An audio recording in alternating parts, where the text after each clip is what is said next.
அன்பானவர்களே, அன்பு வணக்கங்கள். உங்கள் மனதில் தோன்றுகின்ற தேவையில்லாத, உபயோகமில்லாத, பலன் தராத, எதற்கும் பயன்படாத எண்ணங்களை தவிர்ப்பது எப்படி என்பதை நீங்கள் தெரிந்து கொள்ள வேண்டியது மிக மிக மிக அவசியமாகும்.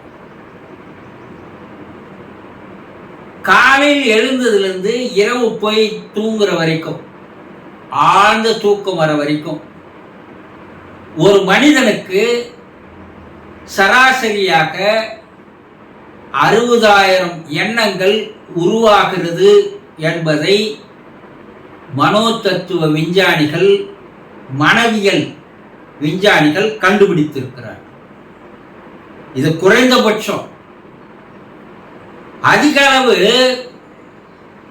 லட்சத்திற்கு மேல் வருகிறது, உருவாகிறது என்று சொல்கிறார். நீங்க காலையில் எழுந்ததிலிருந்து இரவு போய் நல்லா தூங்குறீங்க, கனவு காணுவது கூட எண்ணம் தான் இல்லையா? இந்த கனவுகள் வராத ஒரு ஆழ்ந்த தூக்கம் போறீங்க பாரு, அந்த ஆழ்ந்த தூக்கம் என்பது 4 முகூர்த்தம் என்று சொல்கிறார்.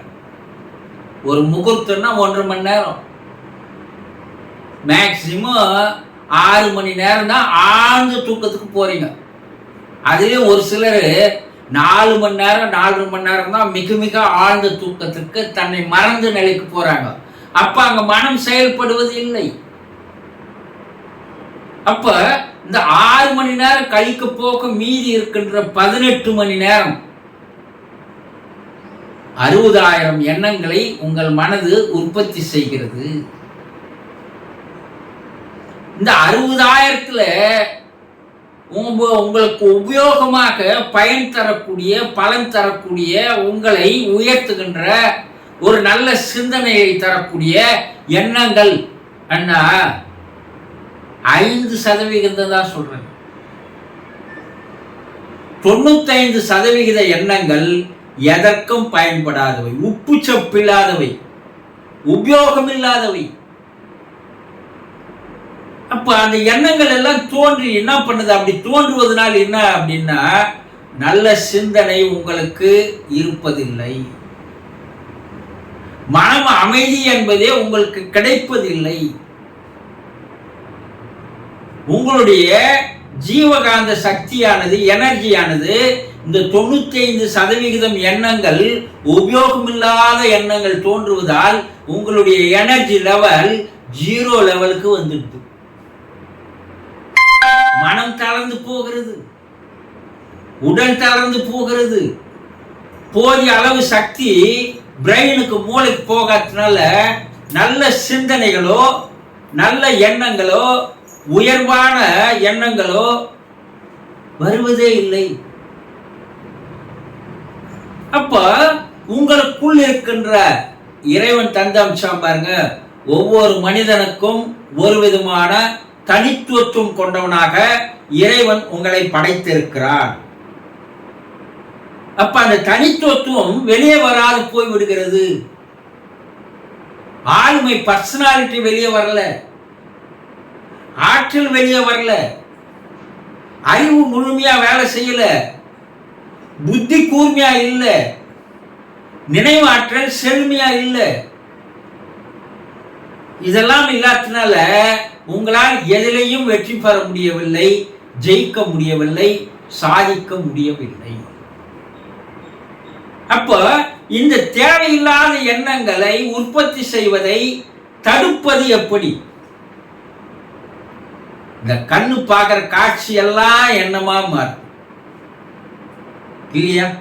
ரோட்ல நீங்க போறீங்க, என்னென்ன காட்சிகள் எல்லாம் பார்க்குறீங்களோ அதெல்லாம் எண்ணமா மாறுது. அந்த காட்சினால உங்களுக்கு வருகின்ற எண்ணங்கள் ஏதாவது உங்களுக்கு பலன் தருதா பாருங்க? கிடையாது.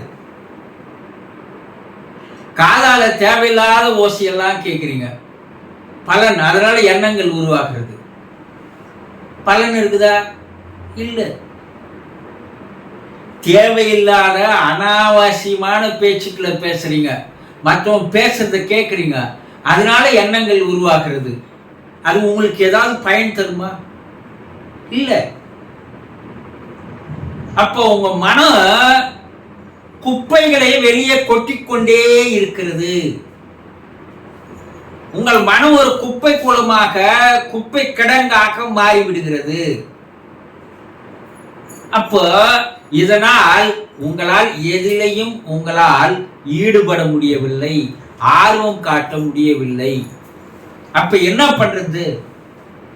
புத்தர்கிட்ட போய் ஒரு சீடன் கேட்கிறான், பகவான், எனக்கு தேவையில்லாத எண்ணெல்லாம் என் மனசுல உருவாகுது. நான் சிந்திச்சு பார்க்கிறேன், இந்த எண்ணெல்லாம் நமக்கு எதுக்கு தேவை? இதெல்லாம் தேவையில்லையே, இது தம்புடி பைசாவுக்கு பிரயோஜனம் இல்லையே, இதனால எதுவும் அனுகூலம் இல்லையே. ஆனா அந்த எண்ணெல்லாம் என் மனசுல வந்துனே இருக்குது, நான் என்ன பண்றது? அது தடுக்கிறதுக்கு ஒரு வழி சொல்லுங்களேன் அப்படின்னு கேட்கிறான். புத்த பகவான் சொல்றாரு, உன் மனதை நீ எப்போது உன்னிப்பாக கவனிக்கிறாயோ அப்போது மனம் என்ன செய்யும்னா, இந்த தேவையில்லாத எண்ணங்களை எல்லாம் உற்பத்தி செய்வதை அது தானாக குறைத்து கொண்டே வர ஆரம்பித்து விடும். அப்போ மனதை நீ விழிப்புணர்வோடு, மனம் வேலை செய்வதை நீ விழிப்புணர்வோடு, ஒரு அவேர்னஸோடு அதை நீ உன்னிப்பாக கவனிக்க ஆரம்பித்தால், உன் மனம் ஒரு இடத்துல நிக்குது, ஒரு இடத்துல கூர்மை அடையுது, அதே நேரத்தில் அந்த மனம் மனதை கட்டுப்படுத்துது. முல்லை முள்ளால் எடுப்பது போல உன்னுடைய மனத்தின் செயலை உன்னுடைய மனமே கவனிக்க ஆரம்பிக்கும் போது அது தறிக்கட்டு ஓடுவது, கண்ட எண்ணங்களை உற்பத்தி செய்வதை அது என்ன செய்யுதுன்னா குறைத்து கொள்ள ஆரம்பிக்கிறது. இதை ஒரு பழக்கமாக, ஒரு வழக்கமாக, பயிற்சியாக, முயற்சியாக. அப்ப எப்படி குரு நீங்க சொல்றது, என் மனமே என் மனசை எப்படி அது கவனிக்க முடியும் அப்படின்னு அவன் சீடன் கேட்கிறான். ஒண்ணும் இல்லை, நீ நடக்கும் போதும் சரி, அமர்ந்திருப்பதும் போதும் சரி, உன் மனமேலேயே கவனம் வை. முடியலையா? நீ என்ன பண்ணு, உனக்கு நேரம் கிடைக்கும் போதெல்லாம் உன்னுடைய சுவாசத்தை கவனினார். ரொம்ப எளிமையா ஒரு வழியை தந்தார். உன்னுடைய சுவாசம் உள்ளே போகுது, வெளியே வருது, உள்ளே போவதை வெளியே வருவதை கவனித்தவாறு. அப்போ உன் மனம் என்ன ஆகும்? தேவையில்லாத எண்ணங்களை உற்பத்தி செய்வதை தானாக குறைத்து வர ஆரம்பிக்கும். அது உட்கார்ந்துதான் செய்யணும் இல்ல, நீ நடந்து போகும்போது உன் சுவாசம் உள்ள போது வெளியே வர்றது, உள்ள போறது வெளியே வர்றத நீ நடக்கும் போது, பேசும்போது, பழகும்போது, படுக்கும்போது, இப்படி எல்லா நேரத்திலையும் உன் சுவாசம் உள்ள போய் வர்றது மேல நீ கவனம் வச்சிருந்தாவே, தேவைகளற்ற, உபயோகம் இல்லாத, பயன்படாத, எதற்கும் உதவாத இந்த எண்ணங்கள் எல்லாம் படிப்படியாக படிப்படியாக அது குறைந்து குறைந்து குறைந்து குறைந்து வந்து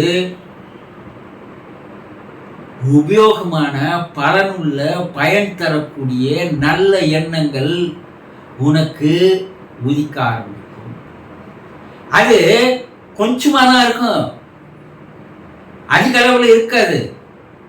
ஆனா அந்த எண்ணங்கள் உன்னுடைய வாழ்க்கையை உயர்த்தும், உன்னுடைய சிந்தனை சீராகும், அறிவு கூர்மை பெறும், நினைவாற்றல் அதிகமாகும்.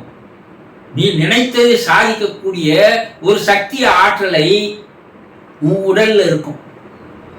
எண்ணங்கள், தேவையில்லாத எண்ணங்கள் குறையும் போது உடல்ல சக்தியினுடைய உயிரோட்டம் அதிகமாகிறது. எவ்வளவுக்கு எவ்வளவு குறையுதோ அவ்வளவுக்கு அவ்வளவு சக்தி ஓட்டம் அதிகமாகும் போது நல்ல எண்ணங்கள் உற்பத்தி ஆகின்ற ஒரு காலம் வரும்.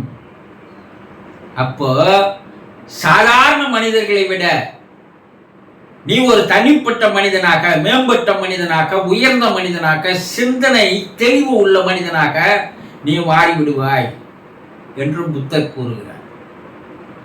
அனுபவம், அவருடைய அனுபவம் பகிர்ந்து கொள்கிறார்.